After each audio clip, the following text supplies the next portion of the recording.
क्या आपने कभी किसी ऐसी जगह के बारे में सुना है जहां खंडहर बोलते हों, जहां टूटी हुई दीवारें भी अहंकार, सौंदर्य और शाप की कहानियां सुनाती हों?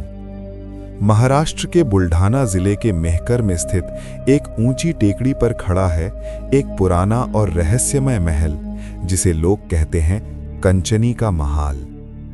आज ये सिर्फ एक खंडहर है, लेकिन कहानियां कहती हैं कि कभी ये 7 मंजिलों का भव्य महल था, जहां सौंदर्य, अहंकार और शाप की कहानियां घूमती थीं।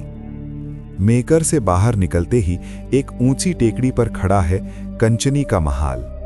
आज ये सिर्फ एक उजड़ा हुआ ढांचा है, लेकिन कभी ये 7 मंजिलों का भव्य महल था। कहा जाता है कंचनी कोई साधारण स्त्री नहीं थी, वो एक अनुपम सौंदर्य से भरपूर नर्तकी थी, जिसके घुंघरुओं की आवाज रात के सन्नाटे को भी तोड़ देती थी। धन, कला और रूप का उसे इतना अभिमान था कि पूरा मेहकर उसके नाम से उसे जानता था। दूर लोनार सरोवर के किनारे कमलजा माता का मंदिर था, जहां हर रात एक पवित्र नंदादीप चलता था। कंचनी चाहती थी उस दीप को देखना, लेकिन मंदिर जाकर नहीं। उसका घमंड कहता था, मैं अपने महल की छत से ही देवी का दीप देखूंगी।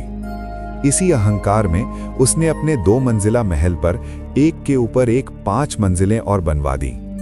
उस रात गर्व से भरी कंचनी सीढ़ियां चढ़ती चली गईं, तीसरी, चौथी, छठी और फिर 7वीं मंजिल तक। लेकिन जैसे ही वो ऊपर पहुंची, कहा जाता है देवी का कोप टूट पड़ा। एक ही पल में कंचनी का सौंदर्य शिला बन गया। वो ऊपर से नीचे गिरी और वहीं उसका अंत हो गया। आज कंचनी महल में सिर्फ 1-2 मंजिलों के अवशेष बचे हैं, टूटी सीढ़ियां, उखड़ती ईंटें और सन्नाटा। लेकिन लोग कहते हैं पूर्णिमा की रात अब भी यहां घुंघरुओं की आवाज सुनाई देती है।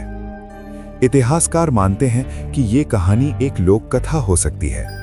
इसके पुख्ता प्रमाण नहीं मिलते, लेकिन ये खंडहर जरूर बताता है कि यहाँ कभी जीवन, संगीत और वैभव था। आज ये ऐतिहासिक धरोहर उपेक्षा में दम तोड़ रही है, न संरक्षण न सुरक्षा। अगर अब भी इसे नहीं बचाया गया, तो कंचनी का महाल सिर्फ कहानियों में ही रह जाएगा, क्योंकि इतिहास यही सिखाता है, सौंदर्य मिट जाता है, वैभव ढह जाता है, लेकिन अहंकार हमेशा एक कहानी बनकर रह जाता है।